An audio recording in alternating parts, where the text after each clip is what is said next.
lahat. Andito po si Super Mara Tamundong. Hello! Surprise! Hindi na surprise kasi kanina nandito na po ako sa inyong harapan. Magandang hapon po. Pasensya na po kayo dahil kailangan mapanood po ninyo ang iilan sa mga video. Number 1, para kahit paano ay magkaroon po siguro kayo ng puso para sa akin. Baka kasi sabihin nyo, isang Mara Tamundong, hindi pa senior citizen, tumutulong sa amin. Pangalawa po, ano po ba ang OLE registration at kailan po ito nasimulan? Actually, last year pa po ito hanggang ngayon, patuloy-tuloy po na ako ay bumababa sa bawat barangay para makapagparehistro po ng mga senior citizen. Pangatlo, dahil sa sobrang pagmamahal ko po sa mga senior citizen, kayo po ang aking inspirasyon, kaya naman ako po ay hindi napapagod sa bawat pagbaba ko po sa bawat barangay. Una po sa lahat, palakpakan naman natin yung ating mga sarili dahil ang mga senior citizen po ang talaga namang tunay na masasabi ko po na naglingkod ng matagal sa ating pamilya, sa ating gobyerno, na marapat lamang kayo po ay balikan din ng magandang programa, totoong programa, na hindi na po kayo dapat mahirapan dahil bago po maging senior citizen, ang isang katulad po ninyo, mahabang-mahaba na rin po ang inyong nilakbay. Marami na po kayong naranasan sa buhay. Sabi ko nga po, mahirap maging isang magulang. What more pa kung maging isang senior citizen? Mahirap po. Bakit? Sapagkat karamihan po sa ating mga senior citizen ay wala naman pong naipon. Hindi naman sa ganitong panahon ay tayo nagtatrabaho pa at kaya pa nating suportahan ang ating sarili. Pero kapag mayroon pong programa na maganda at makakatulong po para sa inyo, dapat yakapin po natin ito at mahalin dahil ito po ay makakatulong sa atin, lalo na po sa ating mga senior citizen. Kaya naman, ako po ay hindi talaga nag-atubili. Hindi po talaga napapagod nung nilaunch po ang OLE registration at kinausap po ako ni Attorney Franklin M. Quijano na kung pwede raw po ako makatulong para sa OLE registration po ng mga senior citizen. Hindi na po ako nagdalawang isip dahil alam ko po ito ang paraan para kayo naman po ay magkaroon ng magandang programa na mayroon talagang maaasahan po. Dahil bawat check-up, bawat laboratory po ng mga senior citizen, napakahalaga. Bawat sentimo po na nilalabas natin para sa ating maintenance, malaki rin po ang kapalit nito dahil may pamilya pa po tayong tinutulungan. Bakit kaya alam ko po ng lahat ng yan? Dahil syempre ako po ay ipinanganak at lumaki ng San Andres Bukid, Maynila, na kung saan kapag ikaw talaga ay taga Maynila, kapag ikaw talaga ay taga rito, mararamdaman mo at malalaman mo na kung ano po ang kailangan ng ating mga senior citizen. Bakit po mahalaga ang OLE registration? Unang-una po dahil sa programa ng NCSC o National Commission of Senior Citizen na kailangan na lahat ng mga senior citizen ay magkaroon na ng database.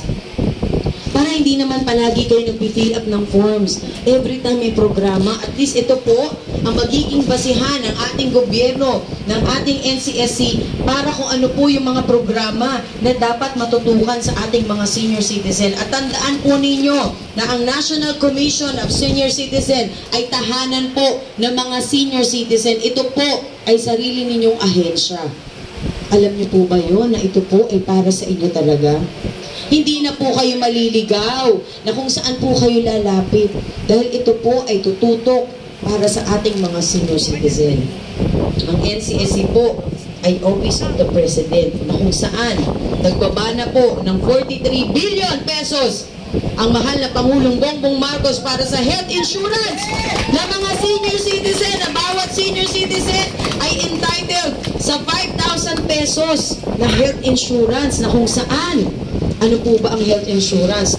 Libreng laboratory, libreng check-up sa mata, sa tenga, sa puso. Kung gusto nyo magpa-ultrasound, kung gusto nyo magpa-x-ray, at higit sa lahat, magkakaroon din po kayo ng mga gamot na libre para sa inyong maintenance. Palakpakan naman po natin ang programa. At syempre, isa pang good news. Alam nyo naman po, yung Expanded Centenarian Act na ibinaba na po at binigyan na ng pondo. Yung 10,000 every 5 years. Pagtungtong mo ng 80 years old, 10,000. Pagtungtong mo ng 85 years old, 10,000. 90, 10,000. Pagtungtong ng 95 years old, 10,000. Pagtungtong ng 100 years old, 100,000. Wow! Talaga namang wow na wow talaga. Eh sabi nga nila, kahit nahuli man sa programa, kung ganito namang kaganda, ito po ay mahalin natin at yakapin. At hindi dapat inaawat na malaman ito ng ating mga senior citizen. Alam po ninyo, sa kabuuan ng Pilipinas, halos meron na tayong 11 million to 12 million ng mga senior citizen.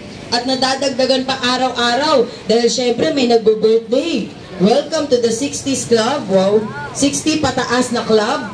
Na kung saan, maganda po itong database na kapag mayroon po ang mga senior citizen, malalaman po kung ano ba talaga ang dapat na ibabang programa at matutukan po sa ating mga senior citizen. Parang mga teenager kayo ngayon. Marami kayong benepisyo. May libreng sine pa. Laging may reunion. Tinatangkilik sana. At dapat na mga barangay na yakapin po ang mga senior citizen po natin. Sapagkat dapat lamang nabalikan po kayo ng pagmamahal at higit sa lahat respeto na ibigay po natin sa ating mga senior citizen. Aba, napakahirap yata maging magulang. Dahil pagising mo pa lang sa umaga, hindi mo pa nga nasusuklay ang iyong buhok. Iniisip mo na ano bang kakainin namin ngayong almusal, tanghalian, hapunan. Paano mapagkakasya ang baon ng mga apo o mga anak? Paano pa ba ako makakabili ng aking gamot kung ako ay mamamalengke at ganito kamahal ang bilihin? Lahat po ng sakit ng ulo nangyari na po at naranasan na po ng ating mga senior citizen. At least man lang sa ganitong programa, makabawi po ang ating gobyerno dahil kayo naman ay nagbibigay o nakatulong sa kontribusyon na magkaroon po ng pondo ang ating gobyerno. Marapat lamang na kayo po ay balikan din ng pagmamahal. Hindi lamang pagmamahal ng inyong partner, kundi pagmamahal mula sa ating gobyerno na ang mga senior citizen ay dapat pahalagahan. Para naman hindi na ma-stress yung mga senior citizen natin. Isipin ninyo, kapag pakaunti na ang gamot, namumroblema na tayo. Diyos ko, paano ba ito? Mangungutang na naman ako kay Bombay. Nakakahiya na. Bukas magkikita na naman kami sa palengke, ano na naman ay sasabihin ko sa kanya? Hindi ako pwede bumili ng masarap na ulam. Baka sabihin, oy di ka pa nakabayad, ang sarap ng ulam mo ngayon. Yan po yung mga nararanasan natin na totoong buhay po yan. Pero kahit paano, kung mayroon pong moral support, financial support programa mula sa ating gobyerno, mas lumalakas po yung loob natin at mas nagkakaroon tayo ng dahilan na humaba rin yung buhay natin. Kaya naman ang ating mahal na Pangulong Bongbong Marcos, ako rin po mismo, ang advokasya ko po ay humaba ang buhay ng ating mga senior citizen, pero humaba na healthy. Dahil syempre, maganda naman ang pakiramdam kung wala ka nararamdaman na pwede ka pang lumabas, magsumba, makipagkwentuhan, makaatin ng mga party at makakain ng paunti-unti.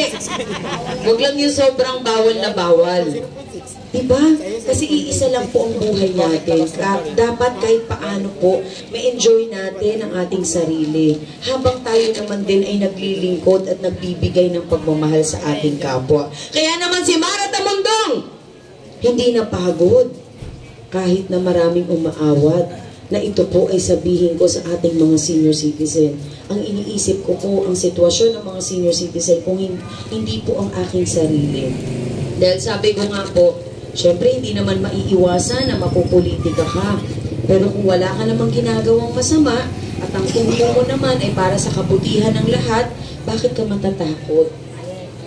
Aba, bakit ako matatakot? Eh di humarap sila sa akin kung gusto nila. Kasi ako naman talaga sa 2 taon mahigit na, halos magtatatlong taon na po na ako ay bumababa sa bawat barangay. Naging senior citizen advocate na po ako. Paano po ako nag-umpisa dito sapagkat may outreach program po ako sa mga kabataan na nagbibigay ako ng pangaral para naman maibalik naman po ang Filipino values natin, yung talagang kaugalian ng Pilipino na magalang at mapagmahal sa mga nakakatanda. Dapat nakikinig. Pero habang ako po ay may outreach program, ang mga senior citizen, dali-dali pong tumatakbo at gusto pong sumali sa aking food feeding program. Dahil ako po ay nagpapakain ng Jollibee, nagbibigay po ng bola, mayroong magician at may dancer, kumakanta pa po ako. Kaya sila yung mga senior nagmamadali. Nung minsan in-interview ko po ang isang tatay na na-stroke na pero tumakbo pa para lamang mahabol ako. Tinanong ko si tatay, tay, matanong ko lang po, bakit po kayo humabol? Kasi ang outreach ko po ay para sa mga maliliit na mga bata. Ang sabi po ni tatay, dahil gusto niya raw po magbakasakali na makahingi siya ng bola at makahingi po siya ng Jollibee. Dahil birthday daw po ng kanyang apo at wala naman po siyang pera pambili, kaya nagbabakasakali po siya na siya po ay matulungan po. Ganyan ko po nakita ang sitwasyon ng ating mga senior citizen. Kung ikaw ay totoong tao, kung ikaw ay naniniwala sa Panginoon, talagang maaantig po yung puso ninyo. Kaya bakit hindi po ako kikilos kung kaya ko naman pong tumulong? Hindi na po natin kailangan hintayin pa ang eleksyon o makaupo o maging isang politician dahil kung totoong paglilingkod ang gusto mong ibigay, hindi mo nahihintay ng panahon na yun. Kundi mismong araw na ito, ikaw ay kikilos at tutulong sa iyong kapwa. Yan po ang gusto nating gawin para sa ating mga senior citizen. Parang mga bata ang mga senior citizen natin ngayon. Actually, marami po akong kaibigan ng mga senior citizen. Ito, mga senior citizen, ay hindi, joke lang. Marami po ako naging kaibigan ng mga senior citizen. At alam niyo po ang totoo, mas lalo po ako lumakas at nabigyan ng dahilan para ipagpatuloy ko po ang aking buhay na kahit sa kabila ng mga problema na dumaraan, kayo po ang nakikita kong inspirasyon na dapat lamang ipagpatuloy ko itong aking ginagawa. Yun naman, oh! Sino po gusto ng 43 billion pesos? Dapat po na kayo ay marehistro online. Bakit po? Dahil sa ngayon, meron na po tayong 5 million na mga online registration ng mga senior citizen. 5 million na po. Ang kailangan natin at least merong 8 to 9 million.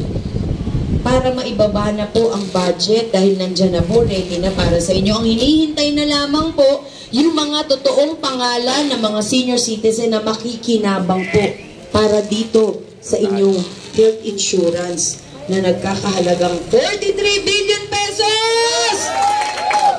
Dahil po sa programa na yan at sa pagtatanggol ko sa mga senior citizen, nagkaroon po ako ng 43 billion na mga kaaway.